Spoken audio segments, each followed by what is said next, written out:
I'm Dr. Mark Gold, and this is the Gold Standard.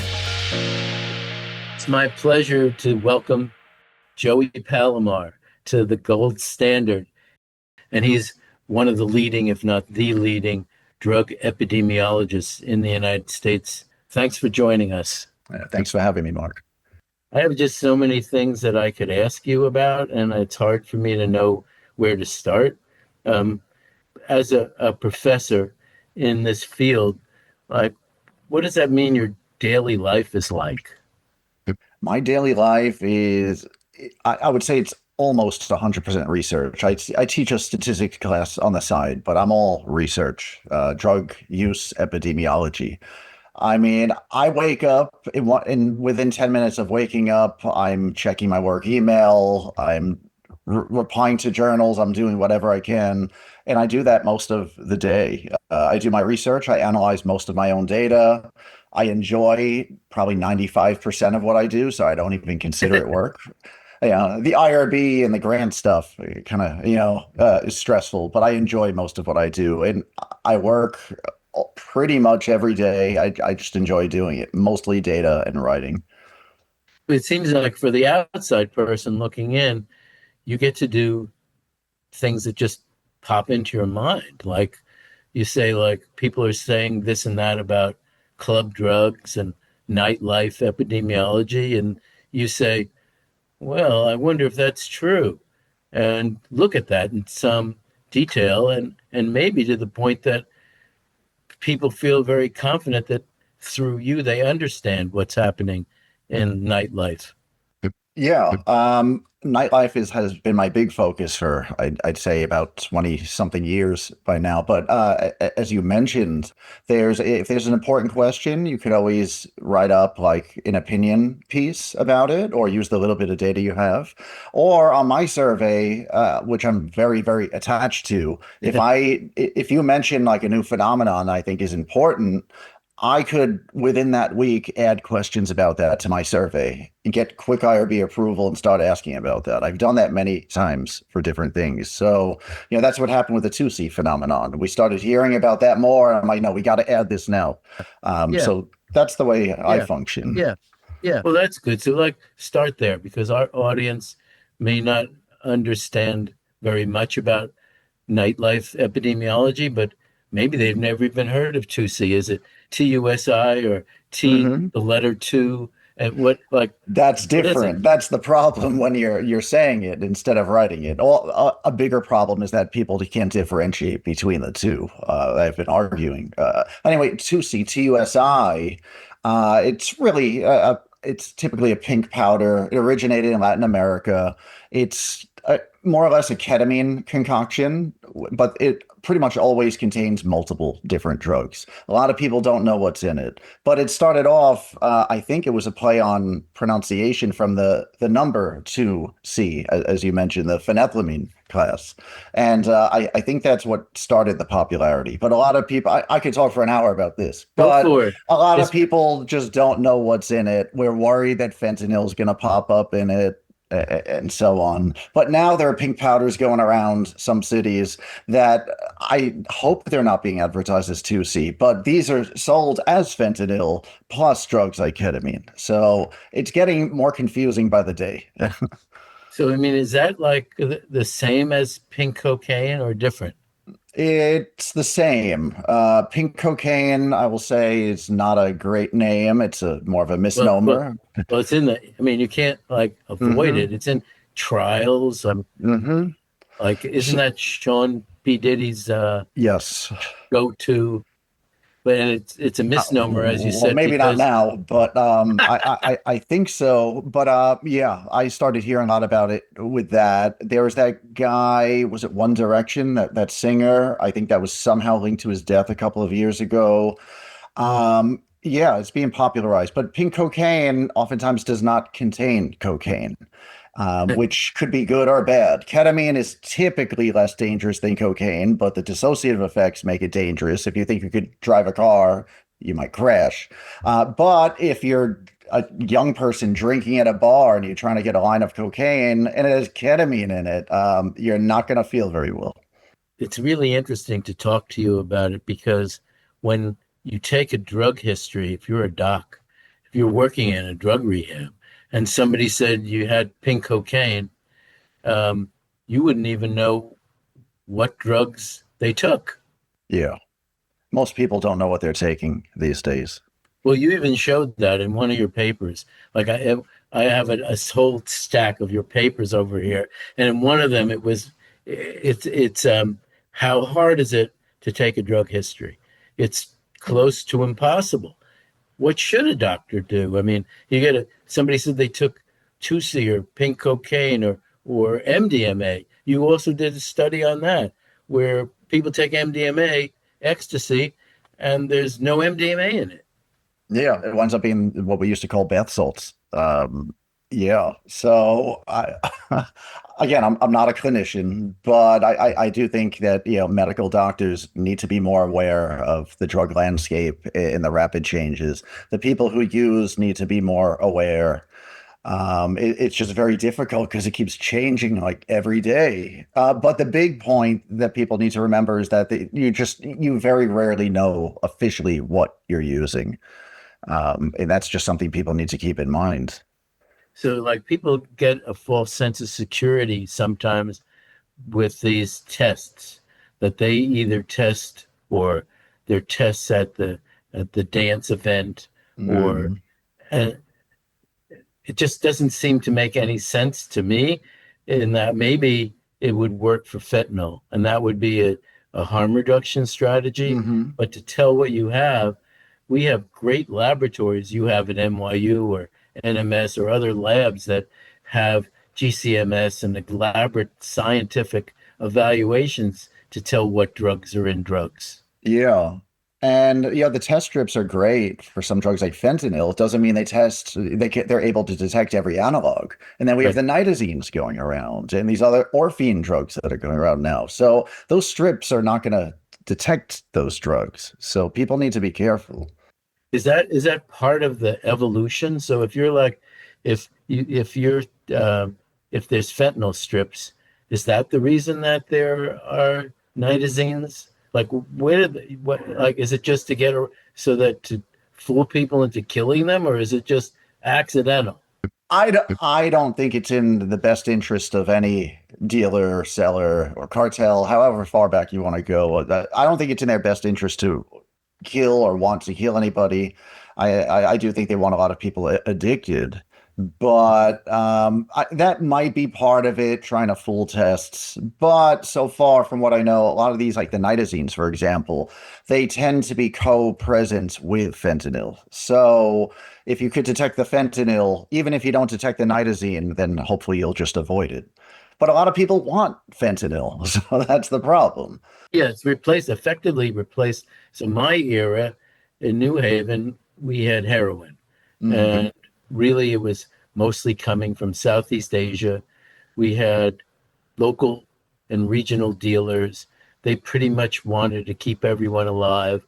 It was so much so that when naloxone was invented and we first got a chance to use it in the Yale New Haven emergency room, we had no one to use it on. So it was basically became a drug that was distributed to anesthesiologists when they gave people too much opioid in a surgery so they could reduce it. So without that, the drug never would have really even been approved because we had very few times where we could use it. Yeah, Nowadays, it's the opposite. We've saved millions of lives, I'm sure, with naloxone. absolutely. Yeah, that's fascinating. No, it's Uh, not funny story. I remember giving naloxone when it was in these ampules. Then you may never have even seen it. Maybe it's in a museum somewhere, but you had to break them open. And in I don't know, maybe it's 75. I remember breaking them open and, of course, cutting myself and commingling my blood with the person I was trying to mm. rescue. It was just a mess. Oh Um, man. but anyway, back to you. So, like nitrosanes. So, what are they, and where did they come from? So China too? yeah, so nitazenes, some people call them nitazenes. I don't know if the one is officially correct or not. They're just I I'm not a chemist. I'm not a pharmacologist. I would just say that it's a novel type of illicit opioid, and there are perhaps dozens of them already. ISO was one of the first that came out maybe 5 years ago or so. They're typically very potent opioids. Some are about equipotent to fentanyl, and others are possibly up to 80 times more potent. So that right there is approaching carfentanil territory in potency. I don't know how accurate these are. 80 times, 100 times, they're estimated somehow, but that's scary. Even if you use fentanyl every day on purpose, you get a dose of this, and this might really knock you over. Are they reversed by naloxone? Yeah, they should be. Yeah, you just You maybe might need need more than higher one dose. doses, and Yeah, higher yeah. doses. Yeah, so that's out there. You mentioned carfentanil. I Mm. guess that's starting to be out somewhere. Not That every. has made a comeback. I don't know Okay. about 2026, but at least through 2025, it made quite a comeback in the number of deaths and seizures. We used to. I got to see when I was at the University of Florida. They had a big veterinary facility with surgery, and it was. I think there was a grant from the Yankees, George Steinbrenner, and Yeah, they ended okay. up like being able to do surgery on giraffes and like, but Mm, they use carfentanil to do that. yeah. It may be even in a dark form, Mm. like they can knock down a huge animal. Yeah, you get like an elephant tranquilizer, kind of strong. Yeah, it's strong. So okay, we like look at that. So that's the opiate. So basically, we've gone from very weak opioids in my era, Yeah. to super potent, near lethal opioids in yours. Yeah, Yeah, well, I mean, any opioid could be lethal, near yeah, lethal, but it's kind of sad that heroin is now considered the weak opioid. How that's things have changed in a little over a decade.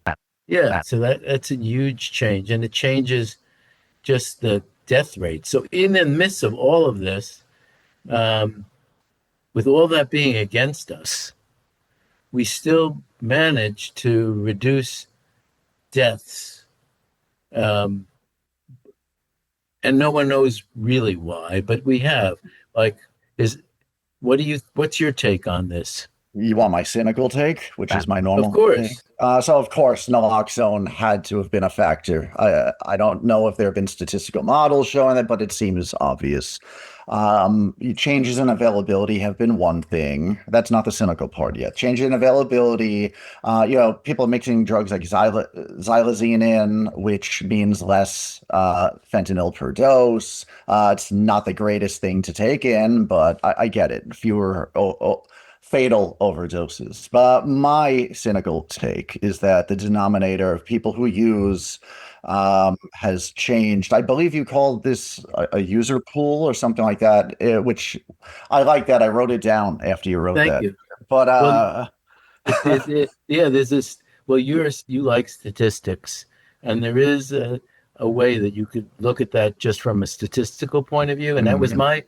It's so funny you said that. That was my cynical take, which is yeah, yeah, like basically you have these evergreen models, and in an evergreen model, more people have to come into the top of the funnel.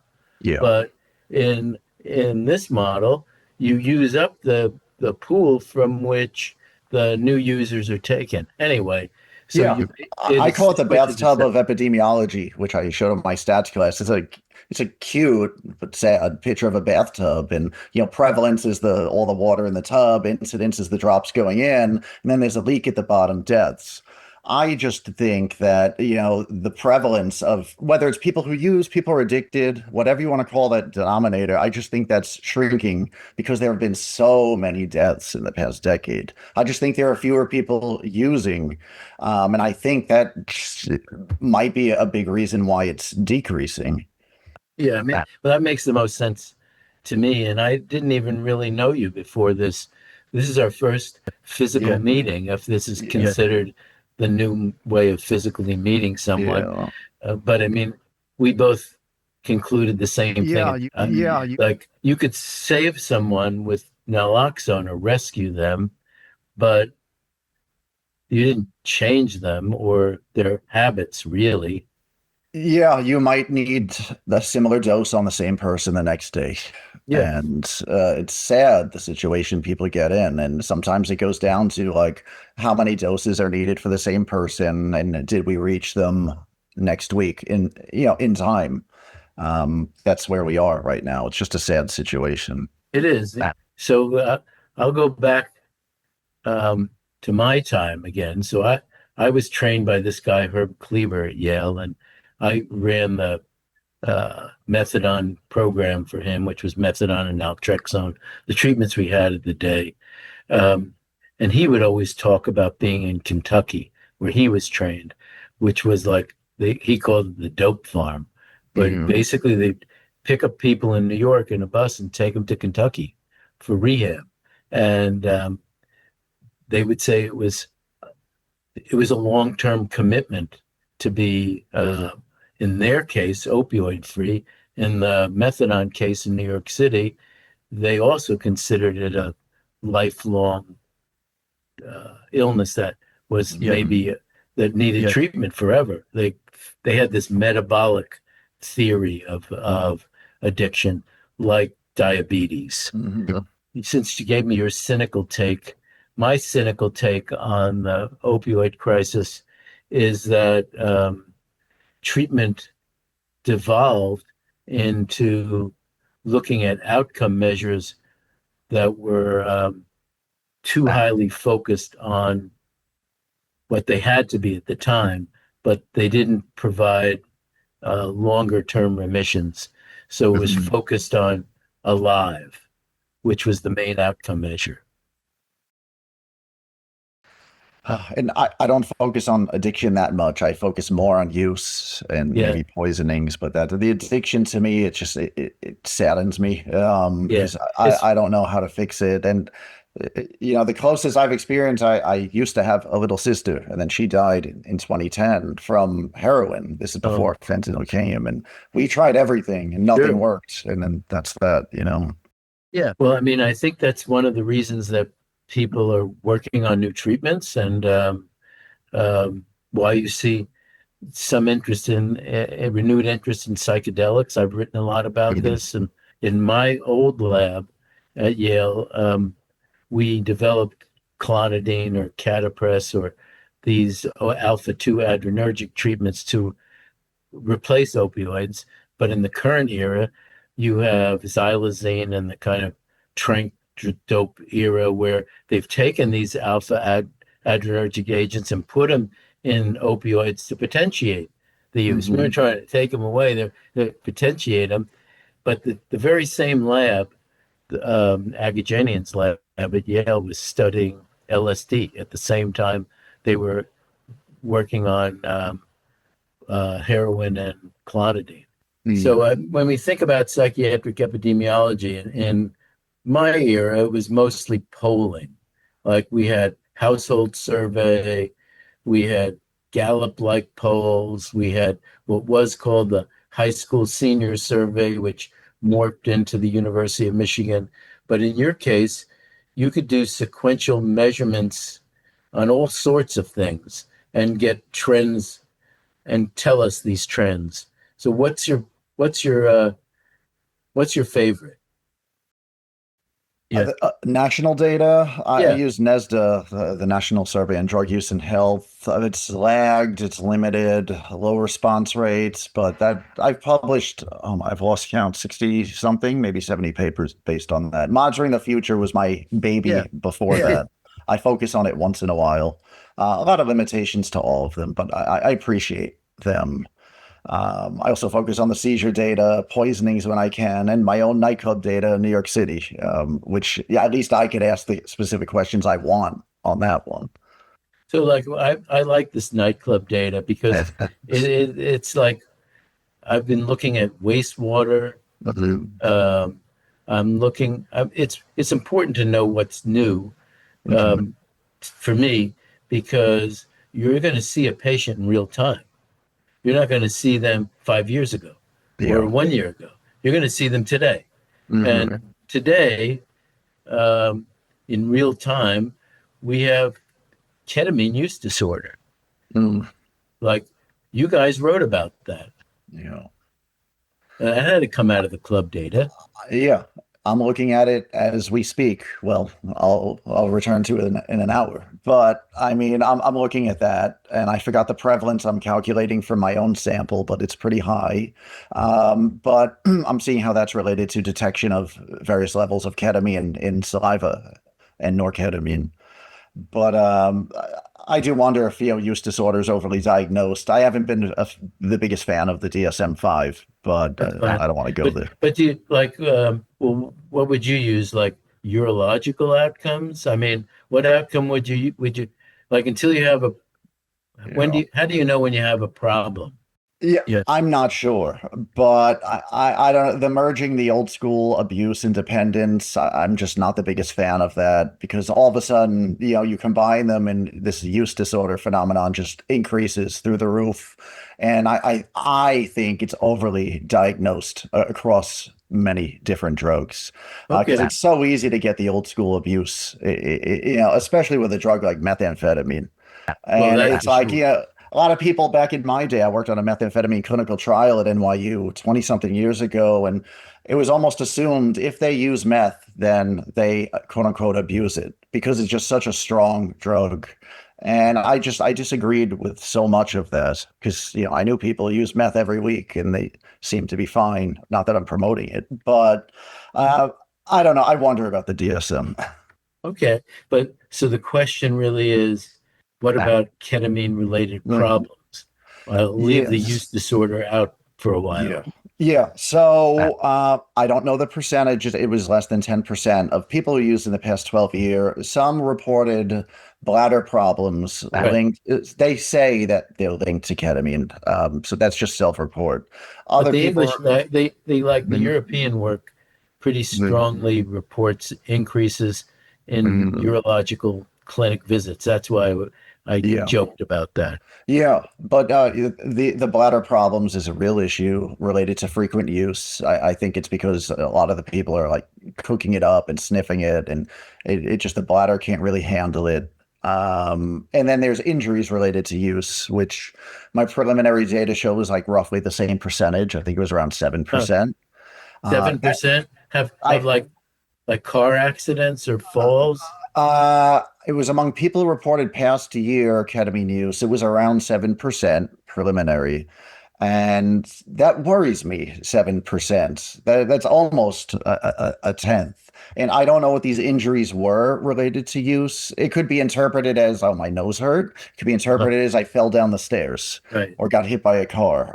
I'm not sure. But I mean, I interviewed people 20 something years ago about the details of ketamine and other drug use. And one guy told me that he used ketamine at like a house party and he walked right through a glass door. And I mean, he broke it. I mean, a shard of glass could have gone right through his jugular. And I mean, something like that, he probably didn't even feel it. So things like that really worry me. About someone either getting hit by a car, falling down the stairs, getting raped, mugged, anything like that, even on a small dose. Well, that's so like in Southeast Asia originally when ketamine was use was widespread. I Yeah. remember being in Bangkok and it was a date rape drug. Is that Uh-huh. no longer the case? It could be. I know GHB was always called that. I think Yeah. Oprah coined it that name. Oh, But yeah. anyway, I've never been a fan of calling it that. I mean, a lot of different drugs could be used for date raping, of course, alcohol. Yeah. But if you are in what we call a K-hole and you cannot talk, yes, you could be raped if you cannot give consent. What worries me is if you have some people in a club and they consensually start hooking up. And what if all of a sudden the ketamine starts kicking in? And let's just say that one party all of a sudden can no longer consent and stop the other person. And next thing, it just becomes one of those rape type of situations just because the person was no longer able to talk. I worry about stuff like that all the time because people don't know what they're getting into with ketamine these days. Well, there's so many important things just in that few Yeah, sentences. So could you just say what the Yeah, K-hole is and yeah. how yeah. often that is an issue? So the K hole is what I'll say we clubbers. I only go out maybe once a year now, but we clubbers call the K hole. K is for ketamine. So it's an extreme dissociative state. It's where it's typically related to dose, how much you take, and it's very, very hard to describe or depict. And it's not pretty artwork like Alex Gray would paint. It's like you feel like you're totally detached from reality. Everything feels alien. You usually cannot really talk, and you're just another planet for maybe a half hour or so, and you're in danger if you're not around people that you could trust. Do you just sit on a couch and people come by Uh, and give you water or what? Like what? Like are you like a plant? some of us could dance in states like that. Some people could dance or enjoy it. A lot of people love ketamine on the dance floor and with the lights, but other people, it's just they're like almost in like a coma where they just can't move. What would bug me when I heard about these horrible things like that shooting in the nightclub in Florida, I just thought I hope the people there were just like on alcohol or alcohol and coke. But if anyone there was on ketamine, that is just not a good situation because they might just be sitting there in a horrible situation like that. So, yeah, you got to be safe when you use something like that. Yeah. Where would someone get ketamine to use at a club? Well, Yeah. it's changed. So all or most ketamine used to be diverted from veterinary clinics. We used to call that the yellow label. Those became controlled in 99, back in the 1900s, 1999. And then within the next year or so, those highly desired American ketamine started disappearing. Then people, at least I'm speaking the New York City experience. In New York City, then they moved on to Mexican ketamine, Blue Label Tokyo brand, and then that disappeared a few years later. Then they moved on to the Green Label Ketaforte and all these others. So it was all pharmaceutical. And then I started seeing in the mid 2000s people selling like water bottles with liquid. And that is when I thought, okay, this is changing. At least you knew if you got a stolen Sure. bottle, it was probably real. But if you're getting a bottle of the liquid from China or India, who knows what's in that? I mean, there could be bleach mixed in there. Forget fentanyl, bleach, there could be anything. And a lot of it is coming into the United States in powder form now, which I think is scary because there could be anything in it. When you make it yourself, not that I'm promoting it, but if you make it yourself from a vial, at least you know what's in it. So things are changing now. Like is it expensive? I don't know prices anymore, but I don't think it's It that used to be very expensive. cheap. Like so when I went to Thailand, it was Mhm. the cheapest. It's like Yeah. cents. Like No, I don't think it would be that cheap. We used to call the stolen vials licks, LIQ for liquid, and those, depending on where you got it and what the label was, I mean, they're probably between 50 and $100, but I'm talking 20 something years ago.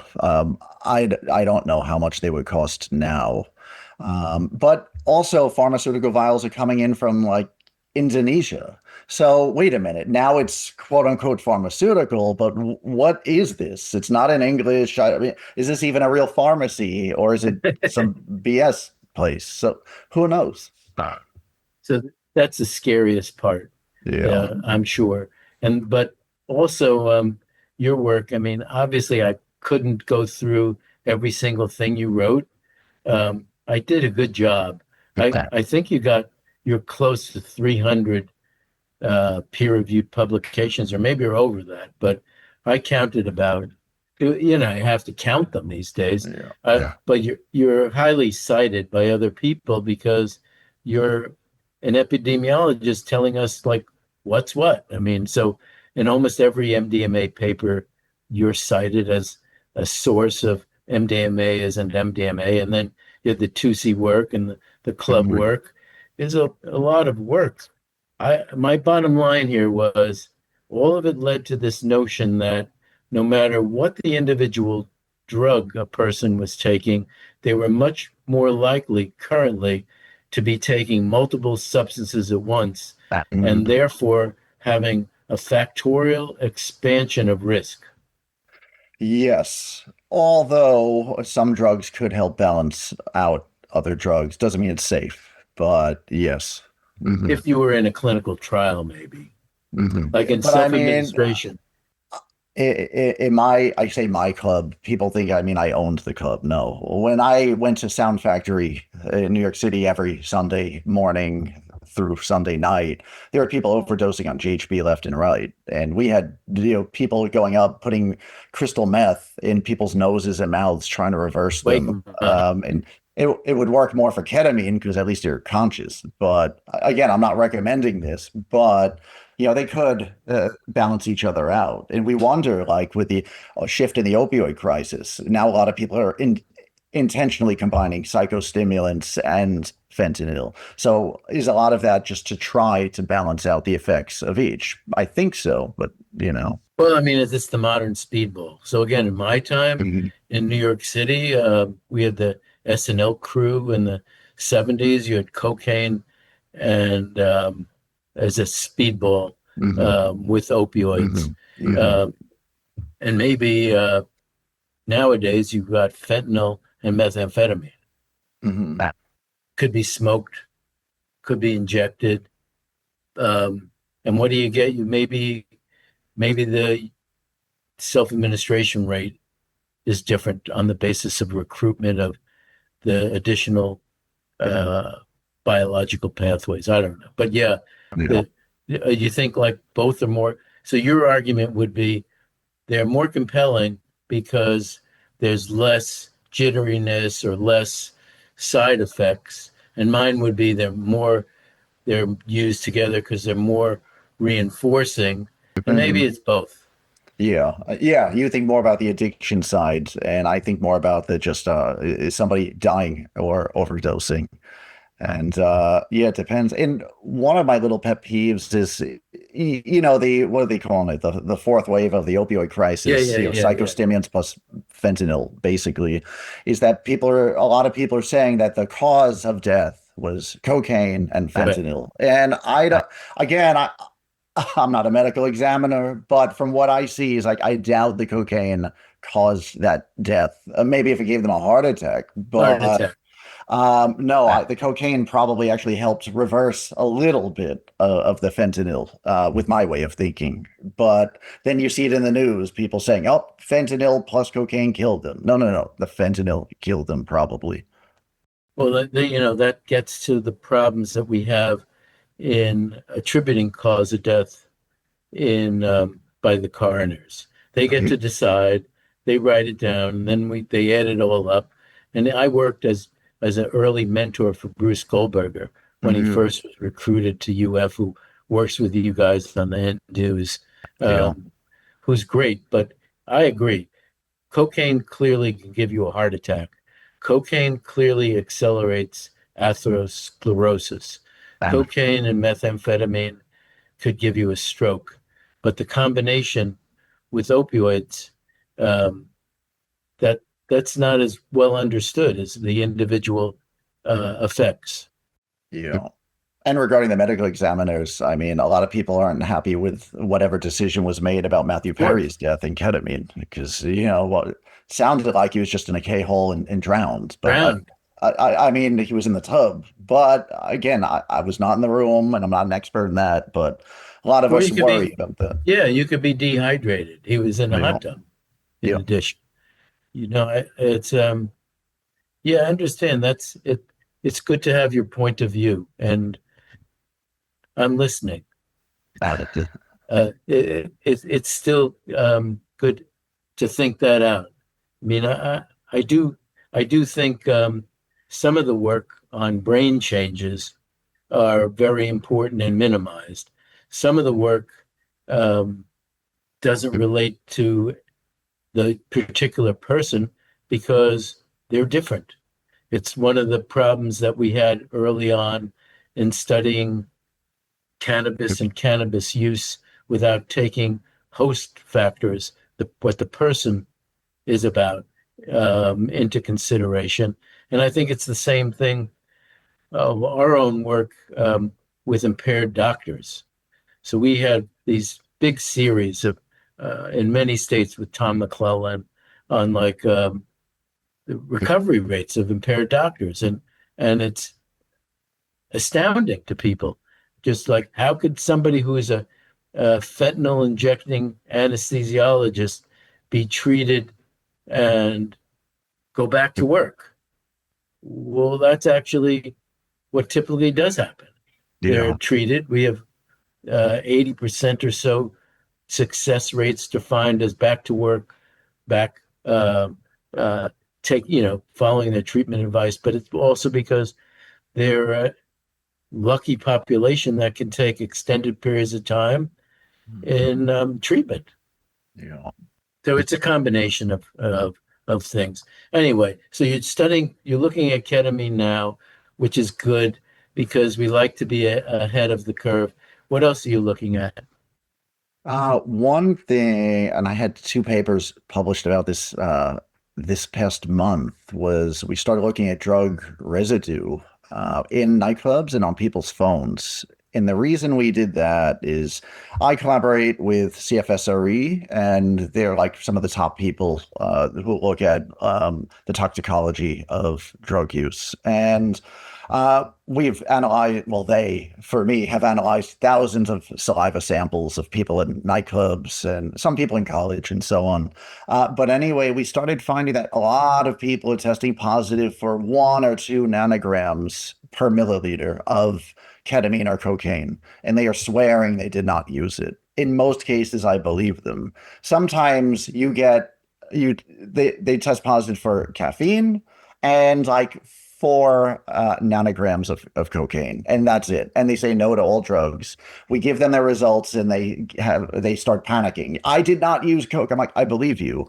I think it's external contamination of the oral cavity, and so now we put a warning if it's less than 5 nanograms, and we send them their results. We put a little alert saying this could be external contamination. You were positive. It's not a false positive. It's there, was there. But we think that if you kissed somebody or shared a drink with someone who used cocaine, you get a couple of nanograms in your mouth, and then our machinery is so advanced that we're essentially over detecting what is there. So we have to draw the line between, okay, was this use or was it just a contamination? So that you could go by, okay, are they positive for a metabolite like norketamine or BZE, whatever drug you're looking at? But then I think that's too conservative, because then if we don't test the drug's metabolite like norketamine, then we're going to wind up underreporting the proper ketamine that people are actually telling us they used that day. So we're trying to find a balance right now. I have a couple of papers under review. We're trying to figure that out. Oh, but anyway, the reason we're starting to swab things is to see, okay, this person let us swab their phone. And I don't know the percentages offhand, I forgot, but a lot of people who test positive for a little bit in their mouth also have the drug on their phone, and Wow. they say they did not use. To me, that is showing that there has to be contamination going on. Huh. That's interesting. So just you may not know this work from my group, but I was we set up a smoking like rat model at the McKnight Brain Institute. So first we studied cigarette smoking, and then of course secondhand cigarette smoke, and then provoked withdrawal and so forth, and coined the term that the difference between firsthand and secondhand smoke was volition. Mm. So it's not that they weren't intoxicated. You could actually get addicted to tobacco smoke secondhand, Yeah. and we could provoke withdrawal. So you never voluntarily said, "Oh, I'm smoking," but Hmm. the environment did it to you. And then we did the same thing for cannabis, Hmm. secondhand cannabis smoke, and we provoked withdrawal with anandamide. And Hmm. then in Afghanistan, we did opioids Yeah. and showed in humans this same thing for secondhand exposure and withdrawal. You'd have to then see if there's what's the what's the dose and whether you could have intoxication effects or withdrawal effects. Yeah, that's fascinating stuff. And then there's the third hand, in Okay. which, you Yes. worry about a kid getting it in his mouth, or just are you going to test positive because you touched the wall and now you have meth in your mouth? Well, that's a really important. We did show that in children. So in Afghanistan, the hut, basically they're like mud huts. The father would smoke opium.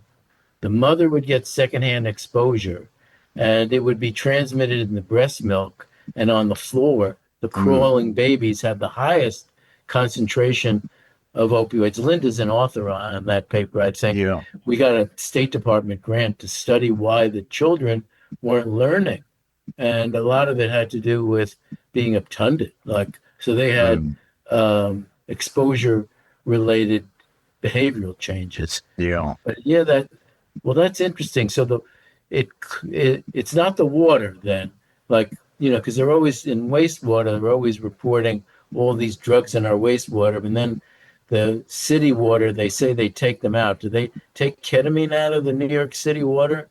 I don't know. My bad joke is that wastewater is a little crappy, but anyway, I am hoping that the swabbing method we're testing could, I'm not saying replace wastewater, but maybe complement it. I don't know what they're doing around here, but I just know it's expensive and it's hard to deal with the data. But the Right. swabbing, I think, could be more controlled. But let's see what NIDA thinks if I write that up. I don't know. Well, good luck with that. I mean, I think Thanks. that's really it's very important. On the people that are using ketamine in clubs, um, do they have like analgesia? Is it like totally could they walk into a wall and not feel it? Typical, from what I know, people could typically function pretty well on a moderate dose of ketamine. What's weird is you think people will be falling over left and right, but weirdly, there's a balance. People could be in a K-hole walking downstairs and just not fall. I don't know what it is, but not that. On ecstasy, you see people, face plants and fall down sometimes. I don't see that often on ketamine. But it's not like it's striking that people on ketamine are just so amazed that their pain has been Mm, reduced that they can yeah. cut themselves or do any.